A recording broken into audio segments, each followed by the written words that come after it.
There is a food sitting in your refrigerator right now that has been eaten by every civilization in recorded history. Pharaohs ate it. Roman emperors ate it. Medieval peasants ate it. Napoleon ate it on campaign. And this morning, roughly 2 billion people on Earth will eat it before noon. It costs almost nothing. It takes less than 3 minutes to prepare. And it quietly built empires, fueled revolutions, and shaped modern science in ways that almost nobody talks about. This is the history of eggs. And it is far stranger, far darker, and far more consequential than you ever imagined. The egg is older than humanity itself. Birds have been laying eggs for roughly 150 million years. Long before the first human being walked out of Africa, dinosaurs were nesting, protecting, and incubating eggs in the same biological process that produces the carton sitting on your kitchen shelf today. But the relationship between humans and eggs begins somewhere around 6,000 years ago in Southeast Asia. Specifically, in the jungles of present-day Thailand, Vietnam, and southern China. There, a wild bird called the red jungle fowl scratched through the undergrowth, laying small clutches of eggs in hidden nests. Indigenous communities in these regions began to notice something. This bird could be tamed. It could be kept close to human settlements. And if you collected its eggs without taking them all, the bird would simply lay more. This was not farming in any modern sense. It was opportunism. Early humans had been eating wild bird eggs for tens of thousands of years, raiding nests of ducks, geese, ostriches, and gulls whenever they found them. But the red jungle fowl was different. It was manageable. It was productive. And over generations of selective keeping, it slowly became what we now call the domestic chicken. The egg did not change the world because humans invented it. It changed the world because humans figured out how to make it endless. By around 3500 BC, domesticated chickens had spread westward through trade and migration, reaching the Indian subcontinent and Persia. By 1400 BC, they had arrived in Egypt. And the Egyptians, with characteristic ambition, did not simply keep chickens. They industrialized them. Ancient Egyptian engineers invented the world's first artificial incubation system. These were large mud brick buildings, some big enough to hold 10,000 eggs at a time, warmed by burning camel dung and straw through carefully designed channels that circulated heat evenly through chambers filled with eggs. Workers maintained precise temperature levels manually, moving eggs by hand, monitoring warmth with their eyelids, a technique passed down through generations because the eyelid is sensitive enough to detect a temperature difference of a single degree. These facilities, known as mammal, produced chicks at a scale the ancient world had never seen. Hatcheries near the Nile were running continuous production cycles, hatching millions of chicks per year. The children of these incubator operators inherited the job. The techniques were kept secret within families for centuries. Think about that. While the rest of the world was still collecting eggs from individual hens, Egypt had built industrial hatcheries. This was 3,500 years ago. The egg in ancient Egypt was also deeply sacred. The Egyptians believed the universe itself had hatched from a cosmic egg, a great primordial egg laid in the darkness before creation, from which the sun god Ra emerged. Eggs appeared in burial chambers, placed alongside the dead to symbolize resurrection and new life. The egg was simultaneously industry and religion. A product of the earth and a symbol of everything beyond it. By 600 BC, chickens and eggs had reached ancient Greece. And the Greeks, being the Greeks, immediately began arguing about them. Philosophers debated whether the egg or the chicken came first, not as a joke, but as a genuine philosophical puzzle about causality and the nature of existence. Aristotle himself addressed the question and concluded, reasonably, that it could have no clean answer. The paradox was not trivial entertainment. It was an early attempt to grapple with the problem of infinite regression, with the question of first causes that would preoccupy Western philosophy for 2,000 years. But alongside the philosophy, the practical reality was this: eggs were becoming food for everyone. In ancient Rome, eggs were eaten at nearly every meal by citizens who could access them.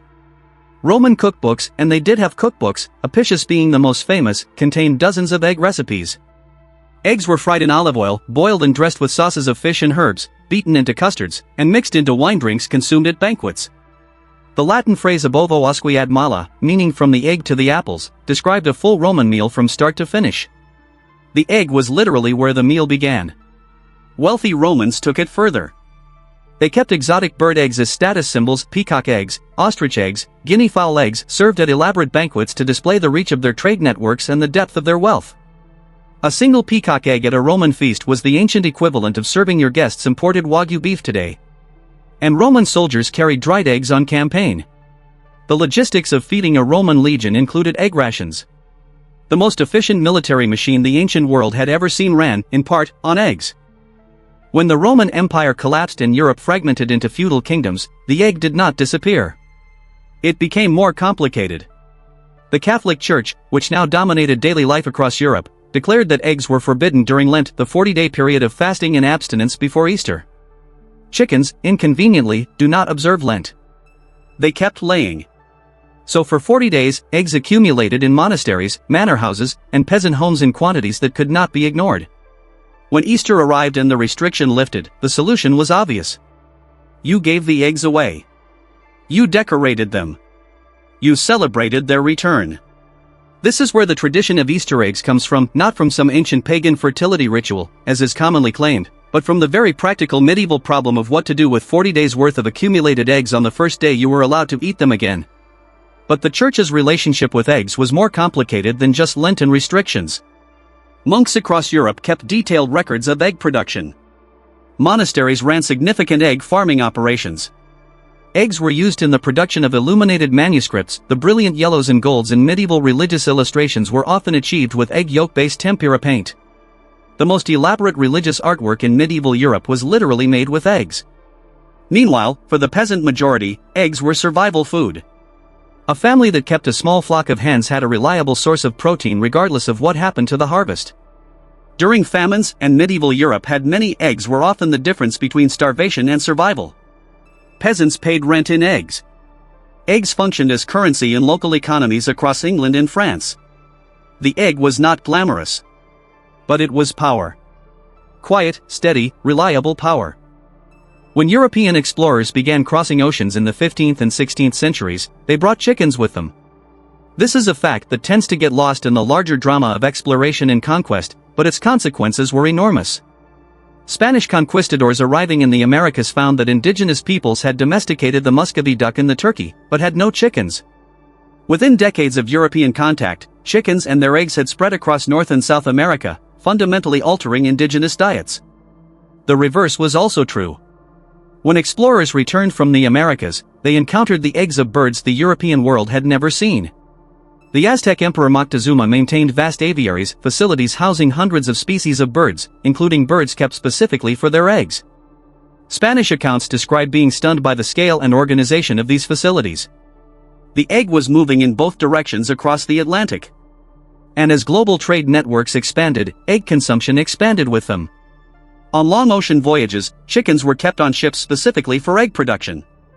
A small flock of hens could provide fresh eggs for weeks at sea, one of the few sources of fresh protein available to sailors on months-long journeys across open ocean. The logistical calculus of the age of exploration included chickens. The ships that connected the Old World to the New ran, in part, on eggs. For most of human history, even in Europe, eggs were a supplemental food. People kept small backyard flocks. Production was local, seasonal, and inconsistent. A city dweller in London in 1750 might eat eggs several times a week in summer and almost never in winter, when hens laid infrequently due to reduced daylight. The Industrial Revolution changed this completely. As populations shifted from rural farms to urban factories, the small backyard flock became impossible. City workers could not keep chickens. But they still needed protein. And the rapid growth of railways provided the solution. By the 1850s, trains were transporting eggs from rural farms to city markets in volumes that had been physically impossible a generation earlier. Refrigeration technology, developing through the late 1800s, extended the egg's shelf life from days to weeks. Suddenly eggs were available year-round in quantities that no previous generation had ever experienced. Egg consumption across Britain, France, and the United States climbed sharply throughout the second half of the 19th century.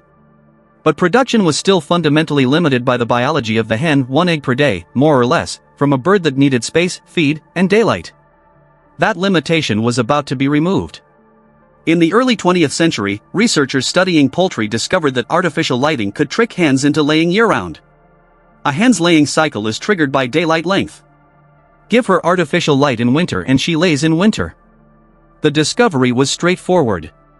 The consequences were revolutionary. By the 1920s, commercial poultry operations were using electric lighting to maintain year-round production.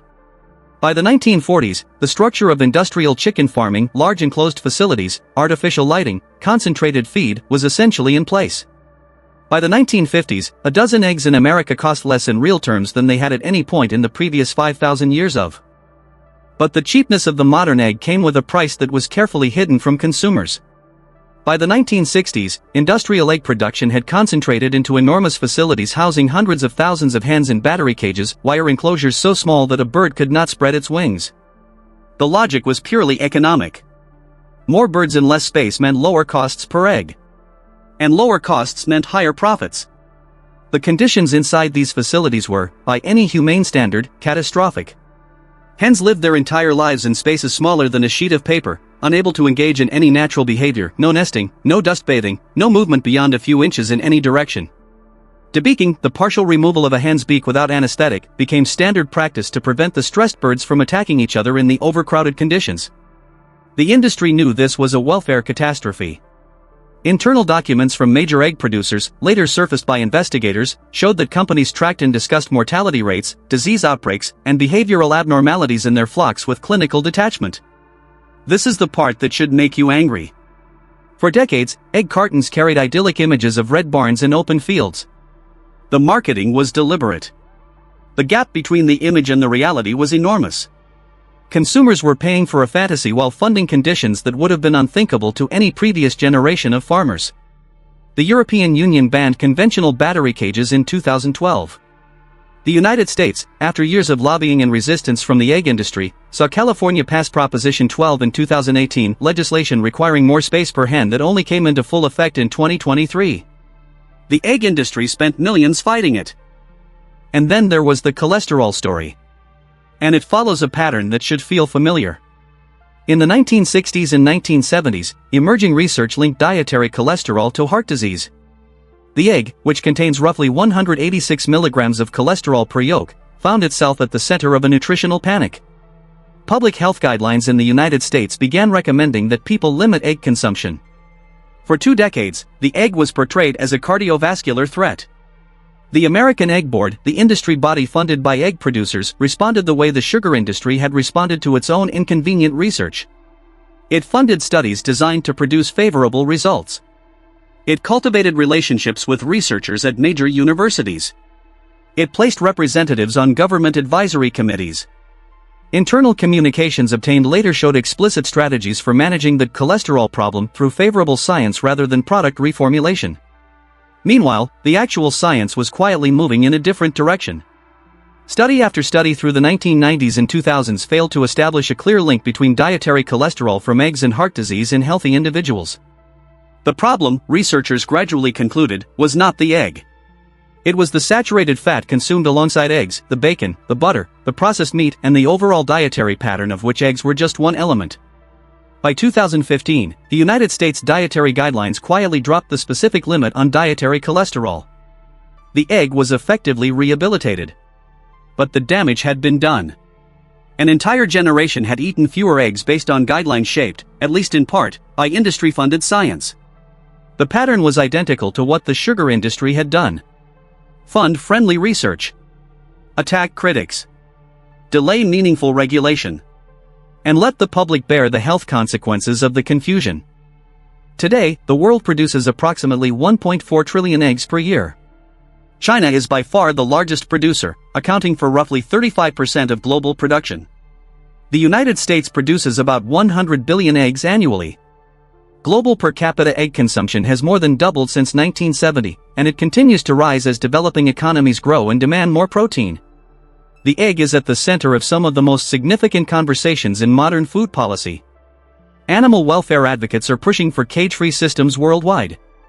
Environmental researchers point out that eggs are among the most protein-efficient foods on the planet, requiring dramatically less land, water, and feed per gram of protein than beef, pork, or lamb. In a world grappling with climate change and food security, the egg's efficiency makes it one of the most important foods humanity produces. And then there is the science. The egg is not just food. It is a biological marvel. The humble structure of a single egg, membrane, white, yolk, shell-inspired early embryology helped establish the foundations of cell biology and contributed to vaccine development in ways that continue to save millions of lives. Flu vaccines are still produced today by growing the influenza virus inside fertilized eggs. Every year, hundreds of millions of eggs are used not to feed people but to protect them. The most ordinary food in your kitchen is, quietly, one of the most extraordinary objects in the history of biology.